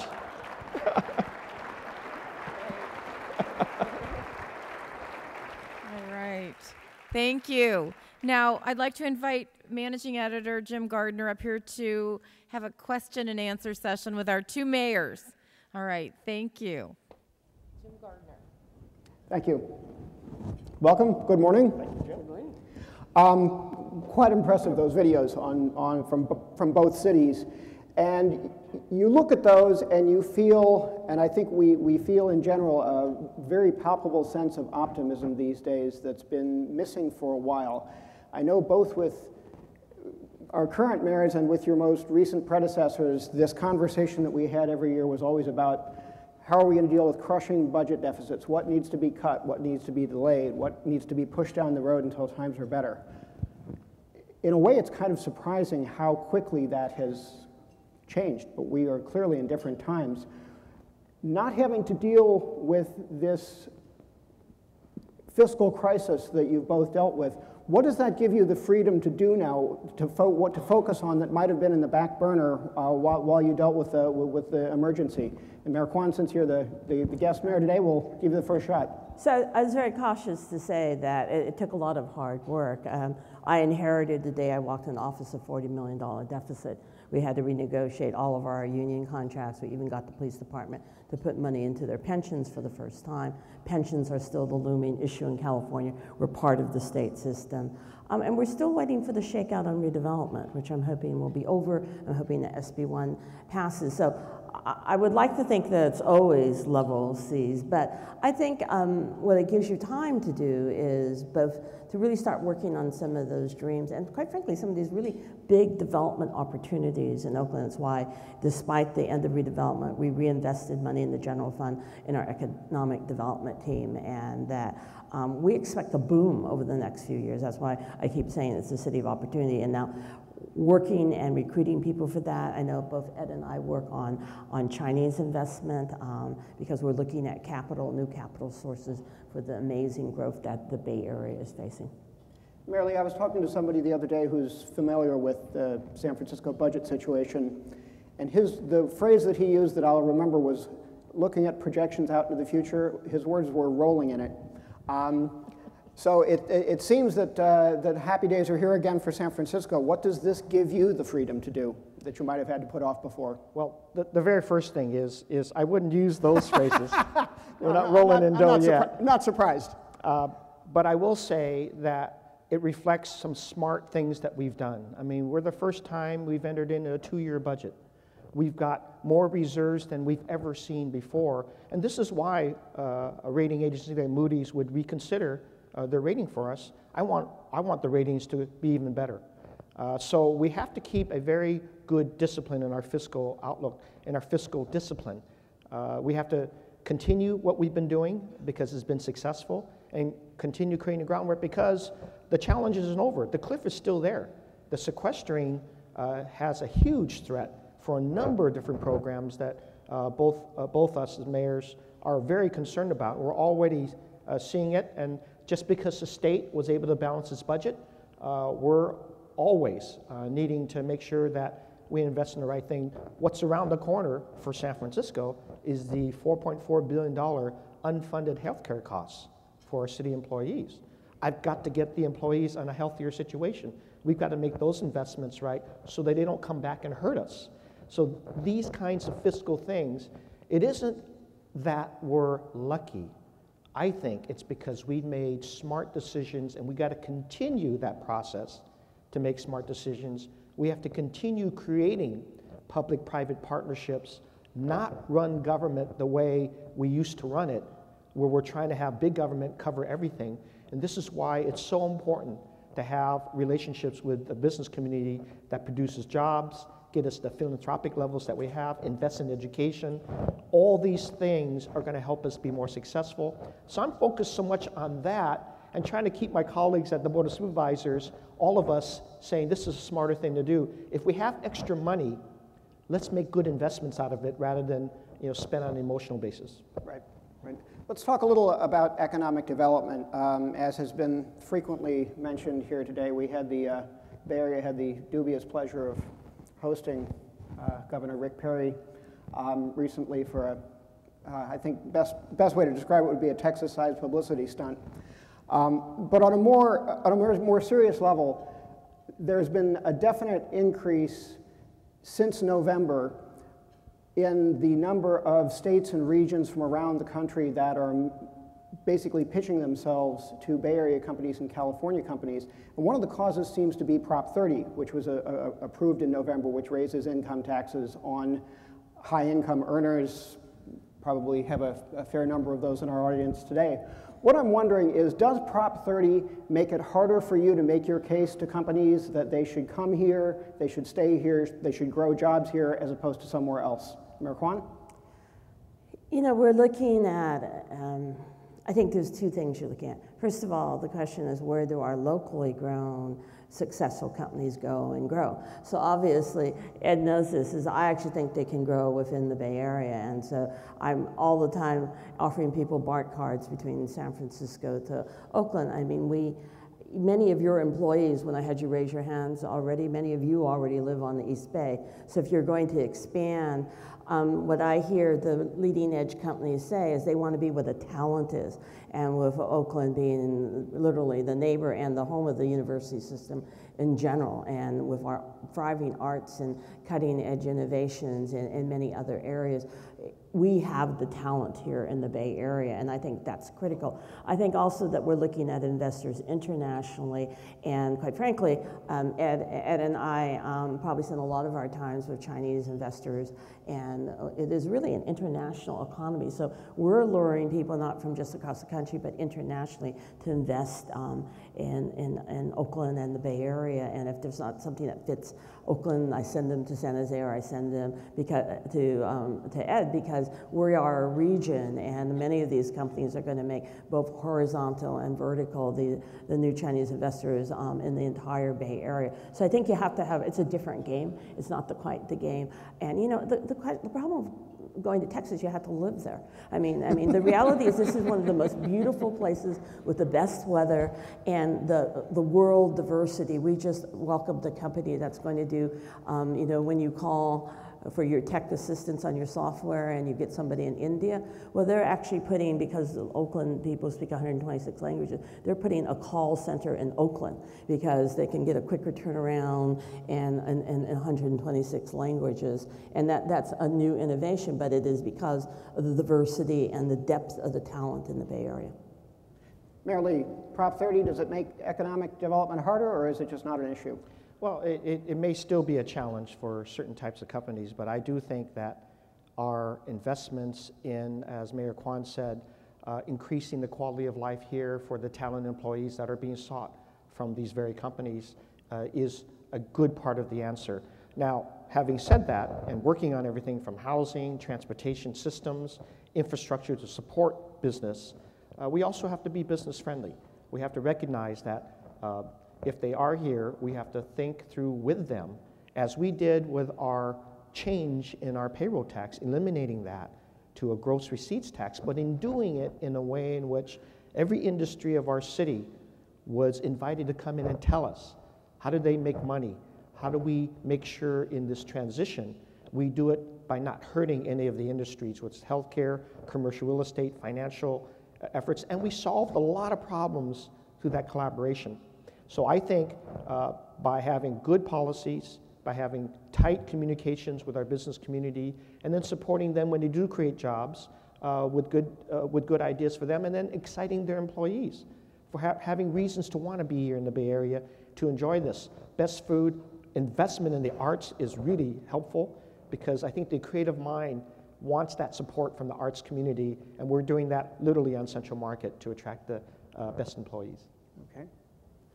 Mayor Quan, Oakland had a really good run a few years ago on bringing in tech companies. You brought in Ask, you brought in Pandora, Sungevity. At least in terms of headline-making companies, that trail seems to have gone colder recently. Is that an unfair impression, or does something more need to be done to recharge your effort to attract and retain tech companies? I think it will follow generally the office space growth. But the companies that we have, maybe they don't make as many headlines, but they are the next headline makers. And so particularly in green food and product production, and the companies we have all expanded. So Sungevity is now almost pretty much taken over the available office space in Jack London Square, and we're now looking at new office space down there because it's right on the estuary. It's beautiful. And as he said, he's in the business of sun, so there's more sun on the Oakland side than over here. But the Pandora is growing, and they have a cluster around this. The Kapoor Foundation is moving there and actually going to head up more technology. Those of you who remember back to our college days, Lotus, the Lotus software, the founder of that is actually opening up his foundation office there, and one of his major goals will be to help this cluster, very small technology.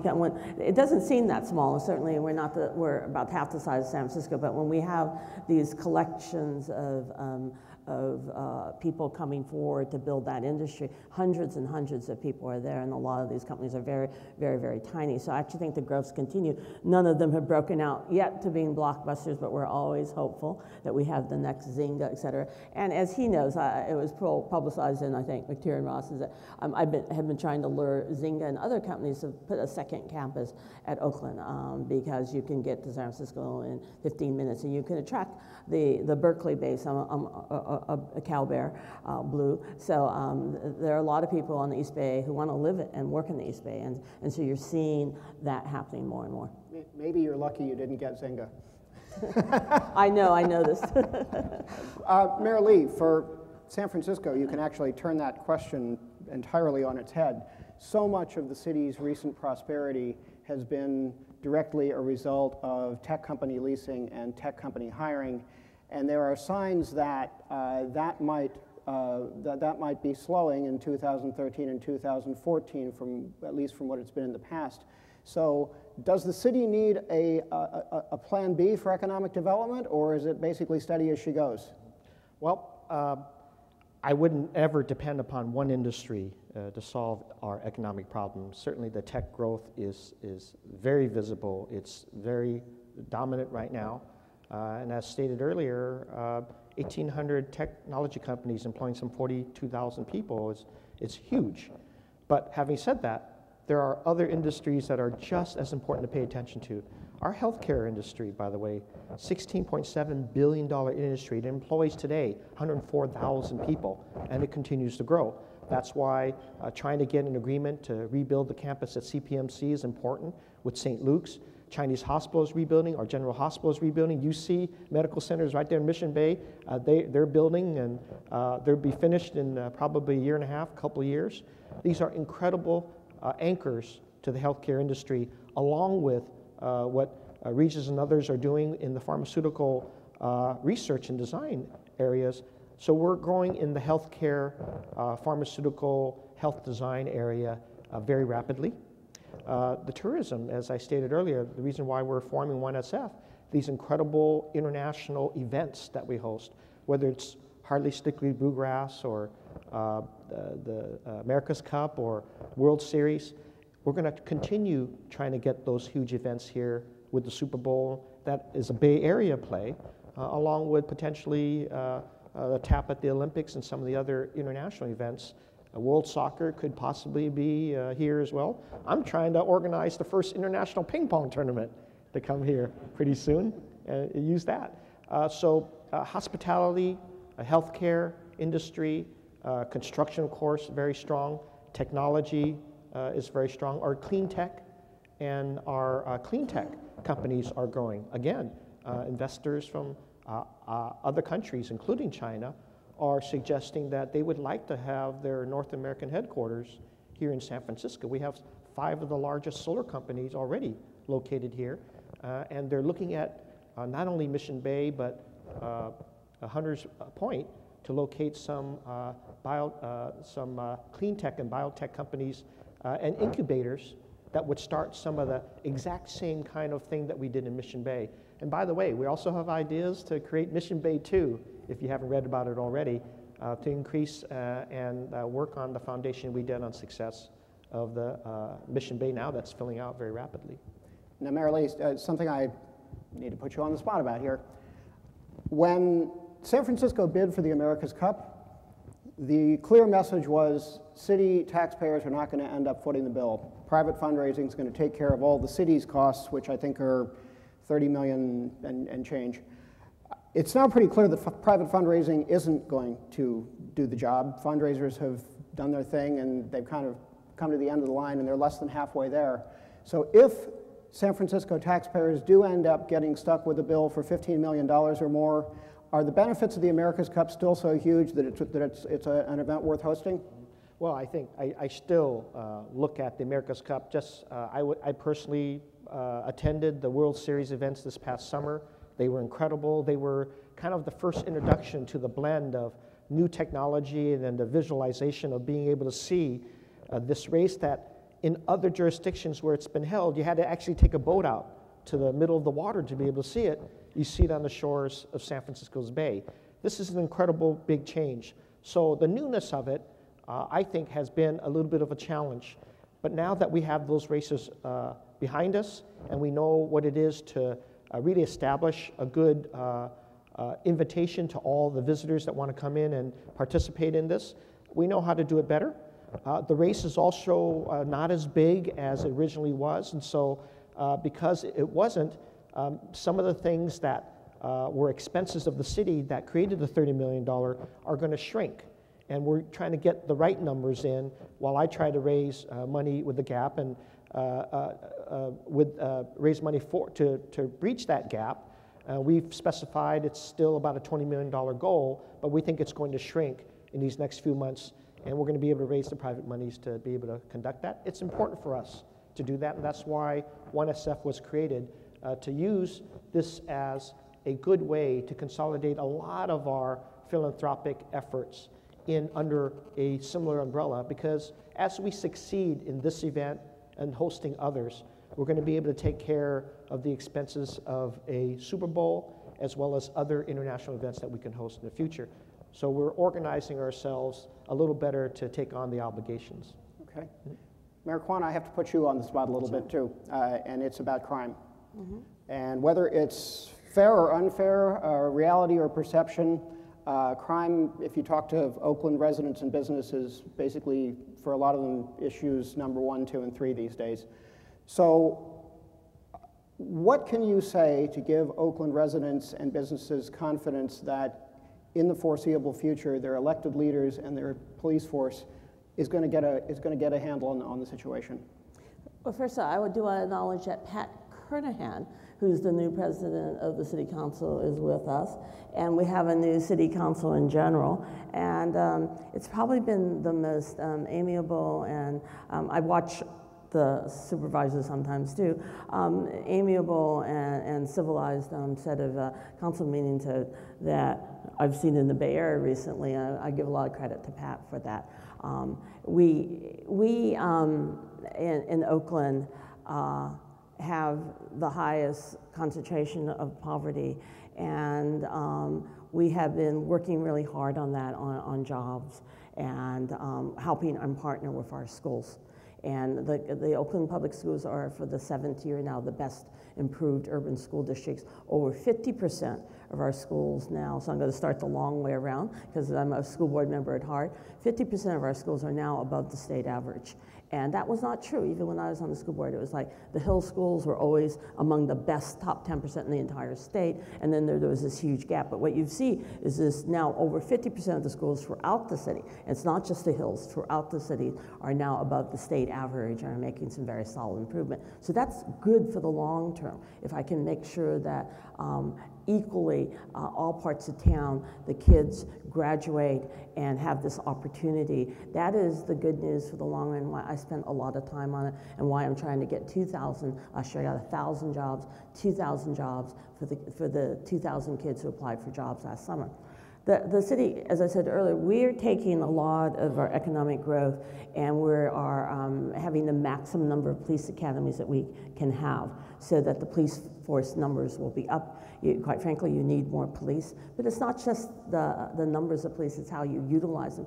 So unless you've been inside the area, you've read about the controversy of this team of experts I've been bringing in that include Bratton and Wasserman, and I want to thank the council that despite the fear about some of Bill Bratton's techniques in the past, allegedly, that this whole team has been approved. And they're some of the best experts in community policing in the country.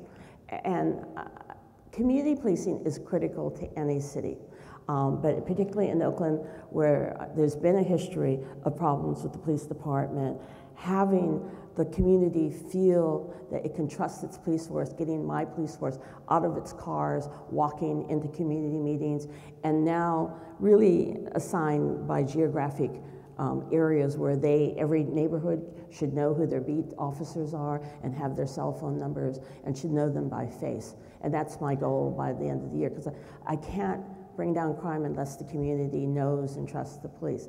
Now, in sheer numbers, knock on wood, since the beginning of the year, since we've started the ceasefire program, which is a program that really focuses both police enforcement and community leaders, and we've recruited, Deputy Mayor Swanson and I have been working, we've recruited over 30 churches to work with 200 of Oakland's toughest people, people who have records of violent crime. And what we've seen is in our focus on CSER, we've seen a plummeting of some of the shootings you had in the beginning of the year. But to put this in perspective, when I was a school board member, because I want you to think about images and stereotypes. When I was a school board member, the crime was much higher. My first year, 20 years ago, as a school board member, the murder rate in Oakland was about 180, rather than around 100 where we are now. There was still a different image of the city. And the last year that Jerry Brown was mayor in Oakland, the murder rate was actually higher than it was last year.